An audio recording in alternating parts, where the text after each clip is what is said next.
Podcasting 106, tips and tricks. Walk like you bad, act like you know. Chuck Fresh. Content sources. News stories, gossip, business developments, technology, your own books, health and wellness, trends, personal stories, stupid jokes, your own poetry or music.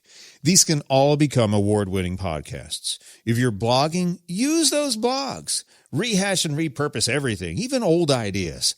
Someone, somewhere will probably find you interesting.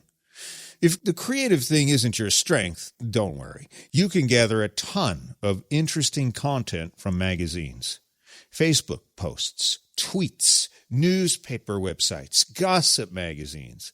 One of our favorite sources is a magazine called The Week. Their tagline is something like, everything you need to know about everything that matters. It's kind of like the New York Times, but that's different. It's a weekly news magazine that collects and rehashes excerpts from leading stories around the world. So they cover things like celebrity, society, culture, politics, technology, health, books, wine, movies, and more. They're slightly left-leaning, so if that bothers you, deal with it. Just be sure to mention your sources and or the authors. You can probably slide by without doing that, and a lot of people do, but that's not fair. You want to keep writers writing, newspapers newsing, and magazines mailing. So mention their names. Give them a little bit of cred, yo. So act like you know. What does that mean? Well, many people will argue this point. Many have. They've lost. But chances are they're not in the media. I have found listeners want to be talked down to. That's right. They want you to... They're looking for you to lead them in a conversation and be the authority on your topic. Now, you don't have to be a dick about it, but don't be afraid to let your listeners know why you belong on that microphone and why they don't. After all, you are now the media, man. You're the expert. Fake news? Why not? Own it. Make it yours. Or tell the world who's faking it. Make sure you've got undeniable proof that would stand up in a courtroom if it ever came to that. Speak expressively. Speak emotionally. Wake the F up and really get into it, man. Communications expert Leonard Mlodinow says if two, excuse me for butchering your name, Mlodinow, says if two people say exactly the same thing, the one who says it the most expressively will be perceived as being smarter. So what's that mean? It means the bro who speaks a little faster and a little louder and with fewer pauses and greater variation in volume will be judged to be more engaging. You can hear it, can't you? Don't be afraid to speak as if you're speaking with a group of close friends and you've had a couple of beers. Seriously, modulate your speech by varying your pitch, volume, speed, and energy level. Laugh, groan, yawn, whenever necessary, and belch if you need to. Look where that got Howard Stern. Bro made $1 billion with Sirius Radio. It's sick. Getting some chops. Well, what does that mean? It means many colleges have a small radio station and offer courses in radio and TV broadcasting. You can take these courses alone, or you can take a full degree program, usually as a subset of their communications program. Know that the variation of courses and resources vary widely among colleges. I went to actually a really big school, a big name school that had really antiquated equipment that did not at all prepare me for a state-of-the-art commercial radio station, man. Man, I went in blind. Some schools they're like, oh, you went there. Oh. That's kind of how it went. Some schools have really modern, cool studios. And some other schools may have no real facilities and will try to teach you using videos, props, and textbooks. And you don't want that if you want to do that. You know what I mean? You want to find a school that's got some state-of-the-art equipment. You're paying them a lot of money in tuition, man. Make sure they're spending it on the right stuff. So I always recommend opting for a college with real studio facilities if you have a choice. Matter of fact, UCF down here in Central Florida actually has an NPR-affiliated station, and they've got top-of-the-line stuff in there. From what I hear, anyway. I've never been there. The best part of attending college is that they tend to offer radio internship opportunities at real commercial radio stations.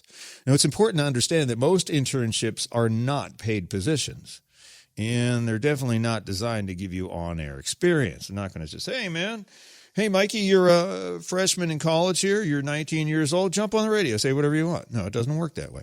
Internships are used primarily to aid sales, marketing, and promotions functions to lighten the load on some of their overburdened staff. So you can expect to do things like photocopying, They still do that. Scanning, filing, faxing. People still fax, and answering telephone calls and emails, sealing envelopes, sweeping floors, making coffee, and just about anything else your mentors ask you to do. Now, the interns who go above the call of duty and use their initiative to do a little extra are the interns who stand out and usually afforded the better perks. That's right. Favorite interns may get to hang out with their personalities backstage at concerts or befriend production staffers to get the incredibly valuable benefit of the production engineer's assistance in creating your own podcast intros and bumpers. You see what that means? But the internship is still great because it gets you behind the scenes and you see how these things operate, how people act, how they interact, how things work.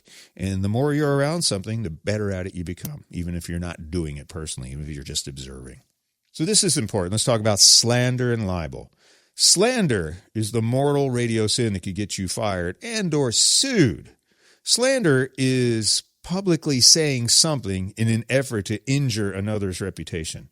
And libel, they get these two terms confused. Libel is just the written version of slander. For example, say you use someone's real name on the air and say, even jokingly, that, hey, Bob is embezzling money from his employer, dude, and it's not true. Well, that person can complain to your boss if you have one, which will get you fired. And then that person who was harmed, Bob, has the right to haul you into court and make things even more miserable for you, saying, hey, this guy destroyed my reputation. I'm going to sue him. I lost my job because of this. Now everybody thinks I'm an embezzler. So regardless if the statement is true or false, if someone can prove that they were injured by the statement itself, you could end up in a whole lot of trouble that you don't want. Even if you say something untrue that even slightly hints at a hidden meaning, that too could be actionable. And don't think you can hide behind someone else either. A defense of saying that someone else said it first won't fly in a court of law. It's your words that they taped or recorded. You're the person they heard say the statement, so you're the one who's going down, man. So the moral of the slander and libel story is, if it's negative, it's going to hurt somebody's feelings really bad. You probably shouldn't say it. You know what I mean? Just be careful and err on the side of caution. Besides, you should be positive anyway. People like positive people. You be positive, happy. The happy, positive podcaster. That's what you should strive to be. All right. Well, that just about concludes our Podcasting 101 through 106 series. You should just about have everything you need to get started in the marvelous world of podcasting. But if you need help, don't hesitate to reach out to WDN, the World Domination Network. We provide a whole bunch of services for podcasters, including consulting, show prep, professional intros, character and announcer voices, radio commercials, co-host, audio and video production services, and you can even rent our studio if you're here in Central Florida. So no one knows everything. We don't, so don't be afraid to ask. If we don't know, we'll find out for you. We learn something new every day. So, ladies and gentlemen, thank you for watching. My name is Chuck Frisch with the WDN Network, and welcome to podcasting. Look forward to hearing your podcast soon.